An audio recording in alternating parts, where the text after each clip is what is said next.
پاکستان کے سامنے یہ بات روز روشن کی طرح آیا ہے کہ یہ جو آئینی ترامیم والا معاملہ ہے یہ صرف اور صرف پرسن اسپیسیفک ہے. یہ عمران خان صاحب کا ملٹری ٹرائل کرنے کے لیے، پاکستان تحریک انصاف کو بین کرنے کے لیے یہ سارے کا سارا معاملہ کیا جا رہا ہے. آپ یہ دیکھیں کہ ان آئینی ترامیم کے حوالے سے کون کون سی چیزیں جو ہیں ان کو نشانہ بنایا جا رہا ہے. اس میں فنڈامنٹل رائٹس جو ہیں اس کو چھیڑا جا رہا ہے. اس میں پولیٹیکل پارٹیز اور جیسے آپ دیکھتے ہیں کہ 63A جو ہے اس کو، آرٹیکل 8 کو، 199 کو، ان ساری چیزوں کو یہ نشانہ بنانا چاہتے ہیں. اداروں کو نشانہ بنانا چاہتے ہیں، جوڈیشری کو نشانہ بنانا چاہتے ہیں. ہم ملٹری ٹرائل کے حوالے سے ہم پہلے بات کر چکے ہیں کہ اس کا مین مقصد ہی یہی ہے کہ خان صاحب کا اور پاکستان تحریک انصاف کے لوگوں کا ٹرائل کیا جائے.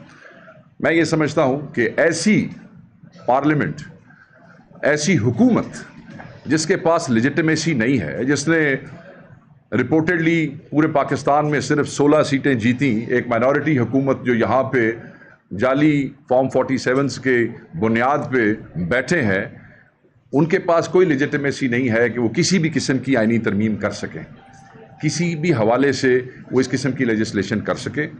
اور یہ کسی طریقے سے ایکسیپٹیبل نہیں ہوگا. وہ لوگ جو جعلی ووٹوں کی بنیاد پہ آتے ہیں، کٹ پتلیاں ہوتے ہیں، وہ عوام کی بالادستی کے تحفظ نہیں کر سکتے ہیں، وہ آئین کا تحفظ نہیں کر سکتے ہیں. ان لوگوں کو پارلیمان میں بٹھایا اور لایا ہی ایک خاص مقصد کے لیے گیا ہے، اور وہ مقصد آپ کے سامنے رہا ہے جس پہ ہماری پارٹی وقتاً فوقتاً کھل کے بات کرتی رہی ہے. پاکستان تحریک انصاف اس آئینی ترمیم کے سامنے وہ آخری دیوار ہوگی جس کو پار کیے بغیر یہ جو عدلیہ پہ حملہ ہے اس کو یہ انشور نہیں کر سکیں گے. پاکستان مسلم لیگ نون کے لیے یہ کوئی پہلی دفعہ نہیں ہے کہ انہوں نے عدلیہ پہ یا سپریم کورٹ پہ حملہ کیا.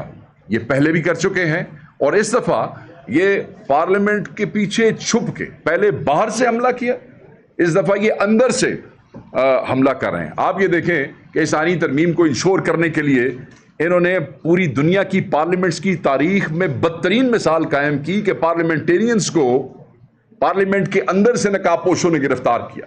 گرفتار لفظ شاید غلط ہے، ابڈکٹ کیا، اغوا کیا.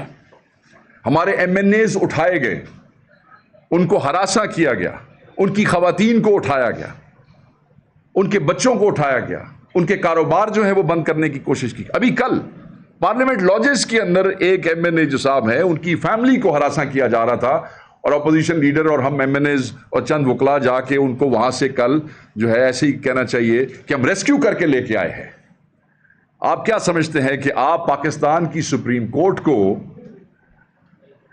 پاکستان کی پارلیمنٹ کو جو آپ نے کیا، میں یہ سمجھتا ہوں کہ سپریم کورٹ کو سیشن کورٹ نہیں بنایا جا سکتا ہے. اگر آپ ترامیم کے اندر ججوں کو ایک صوبے سے دوسرے صوبے پہ بھیجنا چاہتے ہیں تو پاکستانی سمجھتے ہیں کہ آپ ان 6 ججوں کو سزا دینا چاہتے ہیں کہ جنہوں نے خط لکھا تھا. پاکستانی سمجھتے ہیں کہ میاں والی کے جج نے خط لکھا تھا، سرگودا کے جج نے خط لکھا تھا، یہ آپ ان کو سزا دینا چاہتے ہیں. تو عوام کو آپ دھوکہ نہیں دے سکتے ہیں. ہم یہ بھی سمجھتے ہیں کہ یہ جو ڈرامہ رچایا جا رہا ہے اور اس کے لیے جو پاپڑ بیلے جا رہے ہیں یہ فروٹفل نہیں ہوں گے. لوگ اس کو الاؤ نہیں کریں گے. ہم جو کھڑے ہیں ہم صرف یہ PTI کے لیے نہیں ہے، آئین کے تحفظ کے لیے کھڑے ہیں. اس کے لیے تمام پولیٹیکل پارٹیز کے حوالے سے کھڑے ہیں، اور ہر وہ کوشش ہم کریں گے جس سے پاکستان کے آئین کا تحفظ کریں گے اور ہم عدلیہ کے تحفظ کے لیے آخری حد تک جائیں گے. آج میں اس پہ بھی بات کرنا چاہوں گا کہ الیکشن کمیشن کا 8واں بے نتیجہ اجلاس مخصوص نشستوں کے حوالے سے نکلا ہے. جتنی ڈس آنیسٹی الیکشن کمیشن میں نظر آ رہی ہے اس کی مثال آج تک نہیں ملتی ہے. میں یہ سمجھتا ہوں کہ الیکشن کمیشن کو سپریم کورٹ کے فیصلوں کی روح سے اگر دیکھا جائے تو ان پہ آرٹیکل 6 بھی لگ سکتا ہے، اور لگانا چاہیے ریاست کو. ہم تو آلریڈی ڈیمانڈ کر چکے ہیں کہ چیف الیکشن کمشنر اور پورے الیکشن کمیشن کو ان کو مستعفی ہو جانا چاہیے. آپ یہ دیکھیں کہ بیٹ کے فیصلے سے لے کے 8 فروری کے الیکشن تک، اس کے بعد مخصوص نشستوں تک، اور پھر مخصوص نشستوں کے حوالے سے کس طریقے سے ری کاؤنٹنگز کے اندر ہمارے لوگوں کے ساتھ جو رویہ اپنایا گیا الیکشن کمیشن کے اندر، الیکشن کمیشن باقاعدہ طور پہ پارٹی بن گیا. اور میں یہ سمجھتا ہوں کہ آج جو انتشار ہے پاکستان کی سیاست میں، اس انتشار کا موجب بنیاد جو ہے وہ الیکشن کمیشن ہے. اسی لیے ہم دوبارہ آج ڈیمانڈ کرتے ہیں کہ چیف الیکشن کمشنر اور تمام ممبران کو فوری مستعفی ہو جانا چاہیے اور ریاست کو انشور کرنا چاہیے، ورنہ عوام اپنا فیصلہ ضرور کریں گے، اور جب عوام فیصلہ کریں گے تو میرے خیال میں اس دن سے سب کو ڈرنا بھی چاہیے اور بچنا بھی چاہیے. ایک اور چیز جو بڑی امپورٹنٹ ہے اور میں سمجھتا ہوں کہ اس کا ذکر آج بہت ضروری ہے، اس کے بعد شبلی بھائی جو ہے وہ ایکسپلین کریں گے، اور وہ ہے کل کا احتجاج راولپنڈی. ہم جلسہ کرنا چاہتے تھے، مگر یہ ہمیشہ کی طرح چاہتے ہیں کہ ہمیں شہروں کے اندر جلسہ نہ کرنے دیا جائے، اور ہمیشہ اٹھا کے ہمیں ایسی جگہ پہ پھینکا جاتا ہے این او سیز دے کے، اور لوگوں کے سامنے ایک فیس سیونگ کی جاتی ہے کہ ہم نے ان کو این او سی دیا. این او سی دیتے ہیں، ساتھ راستے بند کرتے ہیں، ساتھ کنٹینر لگاتے ہیں، ساتھ ہر ضلع کے اندر ڈیٹینشن آرڈرز جو ہے وہ ایشو کرتے ہیں، ہمارے بندے گرفتار کیے جاتے ہیں، ہمارے راستے روکے جاتے ہیں، بندوں کو مارا جاتا ہے، اور پھر ان کے ساتھ وہ جو سیکورٹی برانچ ہے ایک رات پہلے جو ہے وہ ہر ضلع میں ہر جگہ پہ وہی بےہودگی اور بے شرمی جو ہے وہ کرتے ہیں جو ان کا شیوا رہا ہے. ٹائم جو ہے وہ ہمیں ایسا دیں گے کہ 2 بجے دنیا کا کیڑا جلسہ 2 بجے شروع ہو کے 5 بجے 6 بجے ختم ہو جاتا ہے، مگر یہ پش کرتے ہیں اور پھر پولیس انٹرفیئر کرتی رہتی ہے. میں یہ سمجھتا ہوں کہ سنجانی میں ہمارے ساتھ کیا ہوا، ہمارے ساتھ لاہور میں کیا ہوا، اور سنجانی میں تو آپ یہ دیکھیں کہ ہمارے قائد نے انتشار سے بچنے کے لیے، کسی بھی قسم کی بدامنی سے بچنے کے لیے، پاکستان کے نام پہ انہوں نے یہ ریلیکسیشن گورنمنٹ کو دی کہ ہم اپنی ڈیٹس جو ہے وہ چینج کرتے ہیں. مگر اس کے باوجود جب ڈیٹ چینج کی تو جو رویہ تھا مجھے آپ کو بتانے کی ضرورت نہیں ہے. سو اب ہم لیاقت باغ راولپنڈی کل احتجاج کر رہے ہیں. بہتر یہی ہوتا کہ یہ لیاقت باغ کا این او سی ایشو کر دیتے، نہیں کیا، کوئی ضرورت نہیں ہے. پاکستان تحریک انصاف کا ایک ایک ورکر، ایک ایک بچہ، بزرگ، خواتین، پورے چپے چپے سے پاکستان کے لیاقت باغ پہنچیں گے اور وہاں پہ احتجاج ریکارڈ کرائیں گے، احتجاج کریں گے، اپنی بھرپور طاقت کا مظاہرہ کریں گے. یہ ہمارا آئینی حق ہے، اور ہمارا آئینی حق زبردستی، طاقت سے، بدماشی سے ہم سے کوئی چھین نہیں سکتا ہے. اور یہ احتجاج عدلیہ کی آزادی، ان کے تحفظ، آئین کے تحفظ اور روز بڑھتی ہوئی مہنگائی کے حوالے سے ہے.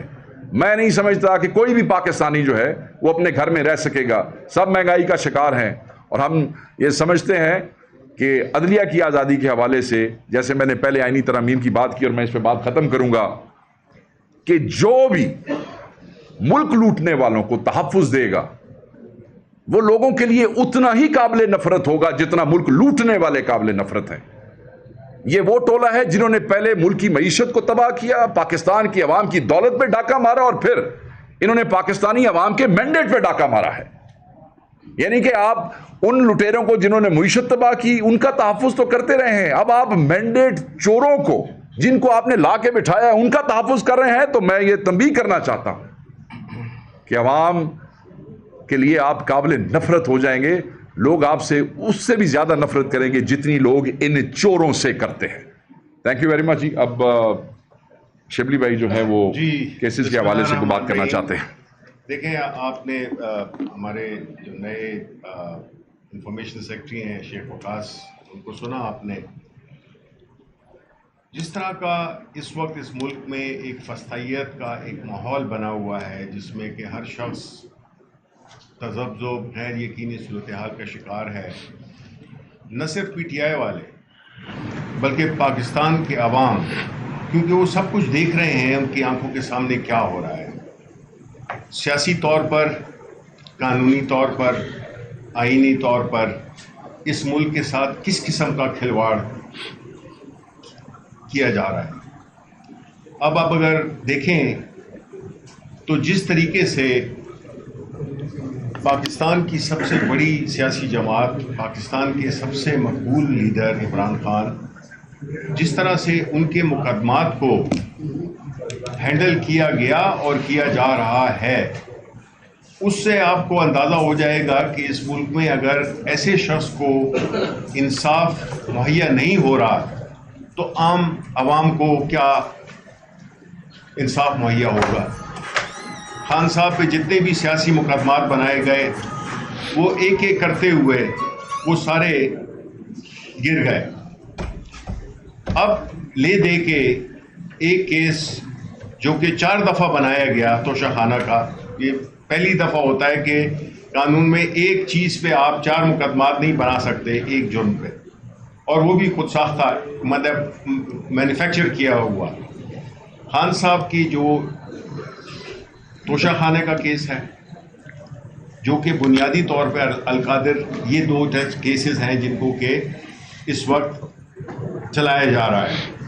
توشہ خانہ کا کیس، یہ جو نیب میں انہوں نے اپنے آپ کو NRO دیا تھا، تو اس کا ایک سائیڈ ایفیکٹ یہ ہوا کہ جو 50 کروڑ سے کم کے کیسز تھے اس پہ خان صاحب کے خلاف جو یہ کیس تھا وہ بھی ڈراپ ہو جاتا اور وہ دوسری نیچے عدالتوں کو چلا جاتا، لیکن نہیں، اس کو FIA کو دیا گیا. اور FIA دن رات ایک کر کے، کاش کہ اس ملک میں جو سارا انصاف کا نظام ہے وہ عام لوگوں کے مقدمات بھی اسی سپیڈ سے چلتے جس طرح کے ان کو کیا جا رہا ہے. کیونکہ یہ 2 القادر یونیورسٹی اور توشہ خانہ کیس، یہ وہ کیسز ہیں جو کہ بنیادی طور پہ ان کی 1 منٹ کی بھی قید نہیں بنتی. ان کو ضمانتیں باقی کیسز میں مل چکی ہیں، چاہے وہ 9 مئی ہو یا اور جتنے بھی کیسز ہوں. یہ 2 کیسز ہیں جس میں کہ کوشش کی جا رہی ہے کہ ان کو کسی نہ کسی طریقے سے سزا دی جائے، اور اس کے لیے ہر قسم کا حربہ استعمال کیا جا رہا ہے.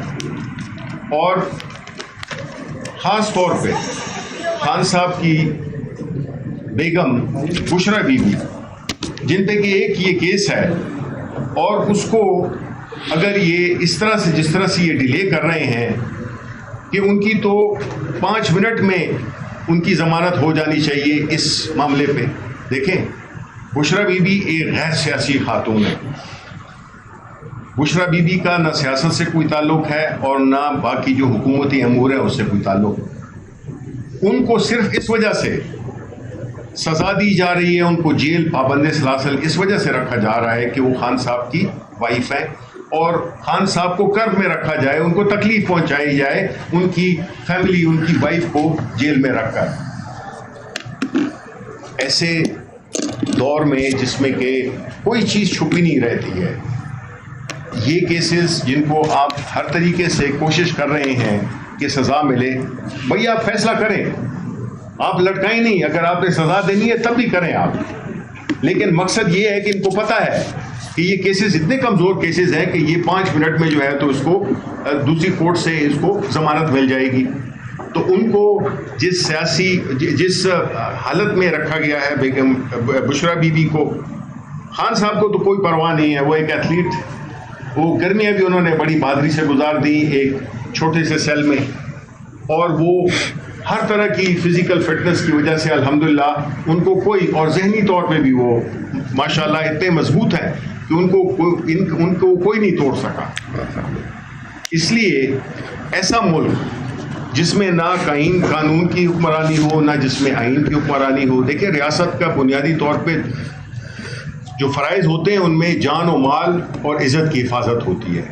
اس وقت وہ ناپید ہے، اور جب ریاست بنیادی طور پہ ان فرائض کو نہیں انجام دے گی تو پھر وہ اپنی لیجیٹمیسی کھو دیتی ہے. عوام اور ریاست میں پھر فاصلہ بڑھتا رہتا ہے، اور یہ ملک کی سالمیت کے لیے خطرناک ہے. مہنگائی اور باقی چیزیں تو تکلیف عوام کو دے رہی ہیں، لیکن جو سب سے زیادہ تکلیف ملک کو، عوام کو اور اس ملک کے مستقبل کو دیتی ہے وہ ہے انصاف کی فراہمی کا نہ ہونا. جب آپ آزاد عدلیہ کی بات کرتے ہیں، جس طرح کہ اس پہ پوری کوشش کی جا رہی ہے، آزاد عدلیہ اس ملک کے مستقبل کی ضمانت ہے. آزاد ججز ہوں گے، آزاد فیصلے ہوں گے، اور قانون کی حکمرانی ہوگی. یہ بنیادی چیز ہے جو کہ اس وقت جس کا فقدان ہے، کیونکہ ایک خاص ٹولے کے لیے، ایک خاص حکمران ٹولے کی مفادات کے لیے یہ سارا کھیل رچایا جا رہا ہے،